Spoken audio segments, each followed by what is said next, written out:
नमस्कार। आज पाठ पढ़ेंगे वर्ण विचार का पृष्ठ संख्या 16। श्वास प्राण की मात्रा के आधार पर श्वास की मात्रा के अनुसार व्यंजनों के अल्पप्राण तथा महाप्राण दो भेद होते हैं। अल्पप्राण क्या होते हैं सुनिए। जिन व्यंजनों के उच्चारण में वायु की मात्रा कम प्रयोग होती है वे अल्पप्राण व्यंजन कहलाते हैं।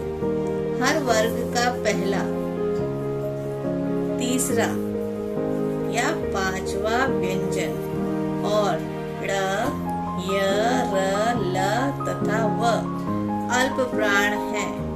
जैसे हम बोलते हैं ये क, ख, ग और घ और ड़। यहाँ पहला कौन सा हुआ? क। दूसरा नहीं, तीसरा कौन सा हुआ? ग।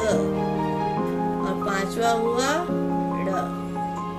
तो यहाँ पहला, तीसरा और पांचवा जो भी व्यंजन होगा वह अल्पप्राण कहलाएगा। महाप्राण व्यंजन जिन व्यंजनों के उच्चारण में श्वास वायु की मात्रा अधिक प्रयोग होती है उन्हें महाप्राण व्यंजन कहते हैं।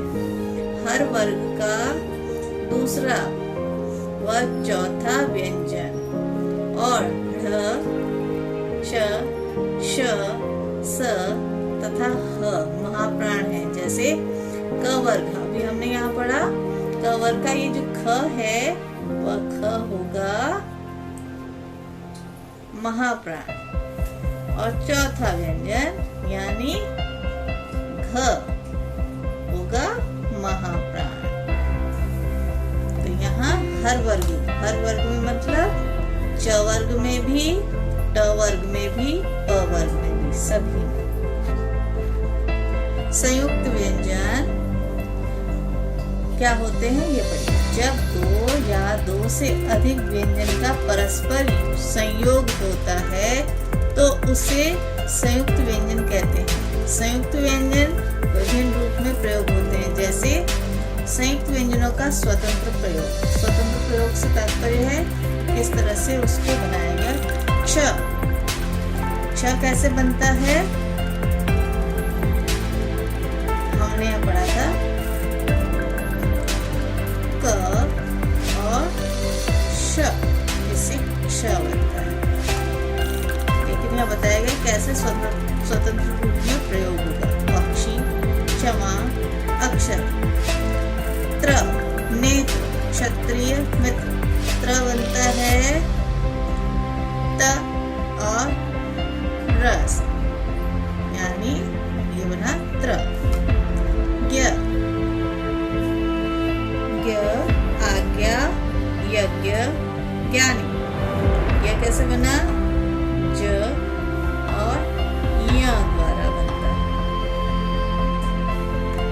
श्रम, श्रवण, श्रमिक कैसे बनेगा? श और रस श्रम। द्वित्व व्यंजन। द्वित्व व्यंजन क्या होते हैं? एक व्यंजन का अपने समरूप व्यंजन से मेल होता है। समरूप क्या होगा यहाँ पे उदाहरण रूप में भी समझाएंगे। तो उसे द्वित्व व्यंजन कहते हैं। जैसे प्रसन्न, यहाँ पे आधा न और न है ना, ये द्वित्व व्यंजन है। उत्तर में आधा त और पूरा त, यहाँ बना द्वित्व व्यंजन। उद्देश्य आधा द और पूरा द के साथ में एक मतलब उद्देश्य। सज्जन आधा ज और पूरा ज सज्जन। दुस्साहस आधा स और पूरा स। संयुक्ताक्षर जब एक स्वर रहित व्यंजन अन्य स्वर रहित व्यंजन से मिलता है तब वह संयुक्ताक्षर कहलाता है। जैसे त्य या आधा य विद्यालय। ध बुद्धि, यहाँ आधा ध और ध, यहाँ इसका बुद्धि शब्द का निर्माण होगा। नुक्ता क्या होता है? हम बिंदु का प्रयोग कर करते हैं व्यंजन के साथ, वहां पे वह नुक्ता कहलाता है। उर्दू से आए शब्दों में क, ख, ग, ज, फ के नीचे एक बिंदी लगती है, जैसे शौक, खुदा, फर्क आदि। इसी प्रकार अंग्रेजी के एफ और जी की ध्वनि का उच्चारण करने के लिए भी इसका प्रयोग होता है, जैसे फेल, फुटबॉल आदि। वर्ण विच्छेद क्या होते हैं? वर्णों को जब हम अलग अलग करते हैं, यानी मात्रा के साथ में भी अलग अलग करते हैं, वह वर्ण विच्छेद कहलाता है।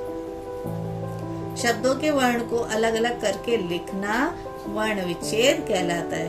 उदाहरण यहाँ दिए गए हैं। कमल, क क्योंकि क के साथ में अ जुड़ा है, हमें उसका उच्चारण करते समय यह अ सुनाई देता है। क म ल, वैसे ही क म ल अ। किताब, क ई त आ ब अ। कुर्सी, क उ र अ स ई। कृपा, क री प आ। पैसा, प ए स आ। चौक, च औ क अ। पुनः, प उ न अह। कर्मशील, क अ र। र क्यों आया? यहाँ पे हमारी र की मात्रा ऊपर दी गई है। म अ श ई ल अ। कर्मशील। प्रकाश, यहाँ र की पदेन र की मात्रा को यहाँ र लिखेंगे हम। प र अ क आ श अ। उसी तरह से ये शब्द भी बने हैं। अब हम वर्ण मेल जानेंगे। वर्ण मेल यानी इसको हमने अलग किया है और इसको हम वापस सम्मिलित करके शब्द का निर्माण करेंगे। वर्णों को मिलाकर पहले वाली स्थिति में लाना वर्ण मेल कहलाता है। जैसे प उ स त अ क अ। यहाँ पे स आधा है, इसलिए यहाँ इसके साथ अ नहीं लगेगा। क उ र अ स ई हमने यहाँ लिखा था पहले, इसको अब हम वापस सम्मिलित रूप में लिखेंगे। प्रश्न संख्या 17। र के प्रयोग के नियम। र के विभिन्न प्रयोग होते हैं। अभी मैंने बोला था पदेन र, रेफ वाला र। उसी तरह से जब र किसी व्यंजन से पहले आए तो वह आगे वाले वर्ण पर रेफ के रूप में लगता है। अब मैंने यहाँ लिखा अर्थ, यानी बोला गया उसके बाद वाले व्यंजन पे लिखा जाएगा। जैसे रम, यहाँ पे पीछे लगा है म के ऊपर, तो यहाँ नर्म आएगा। शर्म, अर्थ। र के पूर्व कोई स्वर रहित व्यंजन हो तो र उस व्यंजन के नीचे पदेन रूप में, यानी नीचे पाँव में लगता है म। मर, यहाँ पे लिखा है आम्र। प्रमोद, प्रकाश, तो यहाँ पे यह कहाँ लगा? पाँव में, तो उसको कहते हैं पदेन र। तीसरा है ट और ड़ के बाद र आने पर इसका रूप इस प्रकार हो जाता है। हम बोलते हैं ड्रामा, ट्रक, ट्रेन, तो यह राष्ट्रीय। तो यहाँ कहाँ लगेगा? यहाँ ड के नीचे एरो के रूप में। स के साथ में र का प्रयोग होता है, स्त्र बनता है। तो स्त्रोत, स्त्राव। स्त्रोत क्या होते हैं? सोर्सेस। क्या क्या सोर्स है? पानी के सोर्स पूछे जाते हैं, इसका मतलब स्त्रोत पूछे जाते हैं। स्त्राव होना रिसाव होना कहलाता है। 5वां सत्र सत्र रूप में लिखा जाता है। स्त्री, सहस्त्र, शास्त्र। यहाँ पे पाठ दोहरान के लिए कुछ यह पॉइंट दिए गए हैं, बिंदु दिए गए जिनको आप दोहरा सकते हैं। हमने अनुनासिक, अनुस्वार नहीं पढ़े, विसर्ग नहीं पढ़े, इसको हम पुस्तक में सीखेंगे। पहले आप पढ़ चुके हैं, परंतु पृष्ठ संख्या 14 पर ये दिए गए हैं। अनुस्वार क्या होता है? इसका उच्चारण नाक से होता है। ये न या म के समान होता है, जैसे चंदा, पंख, शंख आदि। इसका चिन्ह क्या होता है? वर्ण के ऊपर बिंदु के रूप में। इसका प्रयोग पंचमाक्षर। पंचमाक्षर क्या होते हैं? पंचमाक्षर होते हैं, ये देखो यहाँ दिया गया है नीचे, पंचम अक्षर, ये पंचम अक्षर है। क वर्ग में ड़, च वर्ग में य, ट वर्ग में ण, त वर्ग में न और प वर्ग में म। ये सभी पंचम अक्षर कहलाते हैं। तो यहाँ इसका प्रयोग पंचमाक्षर के स्थान पर किया जाता है, जैसे चंचल, इस तरह से लिखा जाएगा। संबंध, इस तरह से लिखा जाएगा, क्योंकि यहाँ म भी आ रहा है और न भी आ रहा है, तो किसका प्रयोग किस रूप में हुआ? बिंदु के रूप में होगा। अनुनासिक, अनुनासिक को चंद्र बिंदु भी कहते हैं, जिसका हम उसका चिन्ह कहा जाएगा चंद्र बिंदु। इसका उच्चारण नाक और मुंह दोनों से होता है, इसको चंद्र बिंदु भी कहते हैं। इसका चिन्ह चंद्र और बिंदी होता है, चांद, मुख, आंख आदि। विसर्ग, इसका प्रयोग अधिकतर तत्सम यानी संस्कृत निष्ठ शब्दों में होता है। इसका उच्चारण ह के समान होता है। इसका चिन्ह होता है दो बिंदु, जैसे अतः, पुनः, प्रातः। विशेष रूप में यह हम सीखेंगे इसे क्या कहा जाता है। अंग और अह अयोग वा कहलाते हैं। वर्णमाला में इनकी जगह स्वरों के बाद और व्यंजनों से पहले होती है। अंग को अनुस्वार और अह को विसर्ग कहते हैं। आगत ध्वनियां दूसरे भाषा से आई गई जो ध्वनियां हैं उनको हम आगत ध्वनियां कहते हैं, यानी अर्धचंद्र। इसका प्रयोग अंग्रेजी शब्दों यानी अंग्रेजी भाषा के जो शब्द हमने अपना लिए उसमें होता है, जैसे बॉल, डॉक्टर, कॉपी आदि।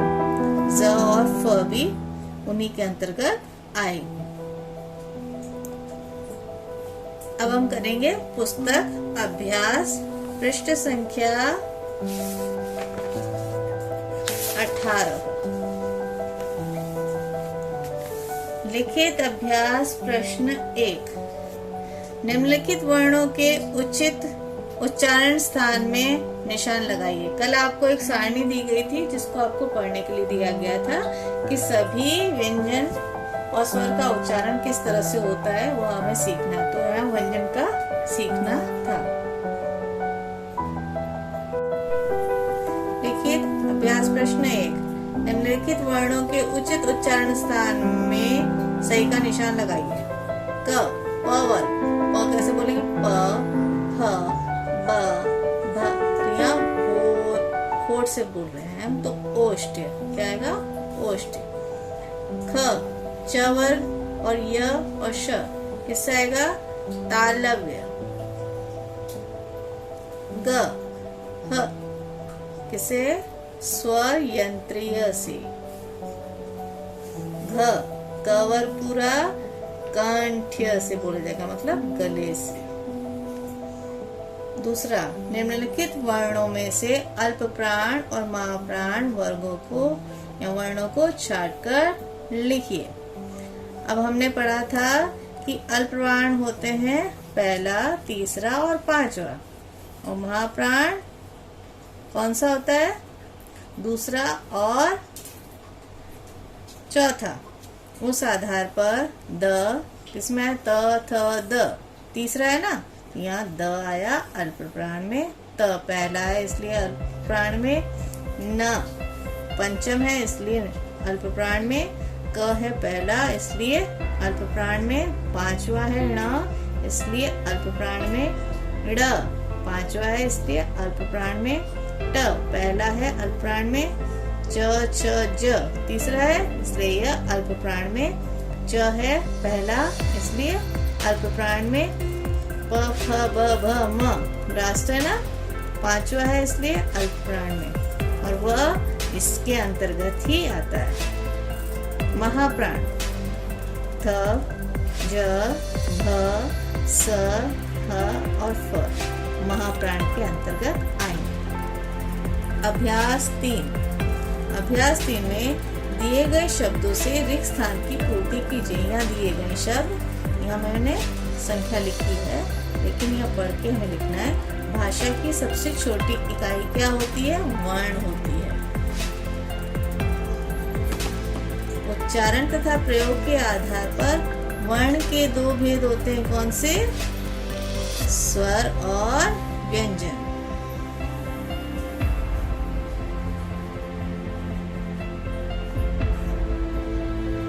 वर्णों के व्यवस्थित समूह को क्या कहते हैं? वर्णमाला। स्वर बिना किसी वर्ण की सहायता से बोले जाते हैं। सभी व्यंजन किसकी सहायता से बोले जाते हैं? स्वरों की सहायता से बोले जाते हैं। च दीर्घ स्वर में ह्रस्व स्वर से कितना समय लगता है? 2 गुना। 2 भिन्न व्यंजनों के योग से बने वर्ण क्या कहलाते हैं? क्या बोलेंगे? संयुक्त।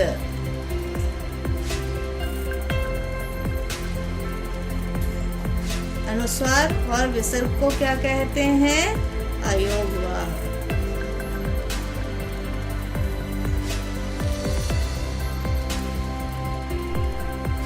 अभ्यास 4 निम्नलिखित शब्दों का संयुक्त व्यंजन और द्वितीय व्यंजन से मिलान कीजिए। मित्र, ये होगा संयुक्त व्यंजन। पल्लवी, ये होगा द्वितीय व्यंजन। शिक्षा, ये होगा संयुक्त व्यंजन। त्रिभुज, संयुक्त व्यंजन। कच्चा, द्वितीय व्यंजन। बच्चा, द्वितीय व्यंजन। आपको सिखा दिया कि द्वितीय व्यंजन क्या होते हैं, संयुक्त व्यंजन क्या होते हैं। उस आधार पर आपको यह मिलान करना है। अभ्यास प्रश्न 5 निम्नलिखित शब्दों का वर्ण विच्छेद कीजिए। क है हिंदी, ह ई न द ई हिंदी। व्याकरण व य आ क अ र अ ण अ। तपस्या त अ प अ स य आ। पार्वती प आ र व अ त ई पार्वती। किताब क ई त आ ब अ। चिंपैंजी च ई म। यहाँ पे बिंदी म में सुनाई दे रही है। प ए न ज ई चिंपैंजी। छ वर्णों के मेल से शब्द बनाइए। क अ प अ ट अ। कपट।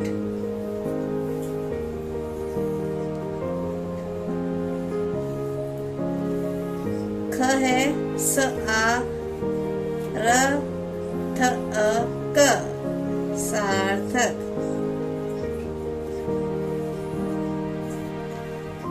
स अ म आ न आ र थ अ क अ समानार्थक। समाना र का आएगा क के ऊपर। थ क। ध है स अ न द ई संधि।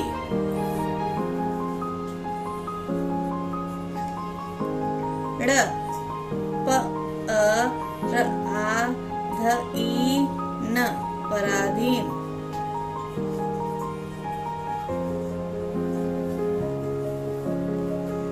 यहाँ कुछ परिभाषाएं हम करेंगे और बाकी गतिविधि आप अपने अनुसार अपने पुस्तक पुस्तक में पूर्ण कीजिए, क्योंकि ये खेल खेल में करना है। धन्यवाद।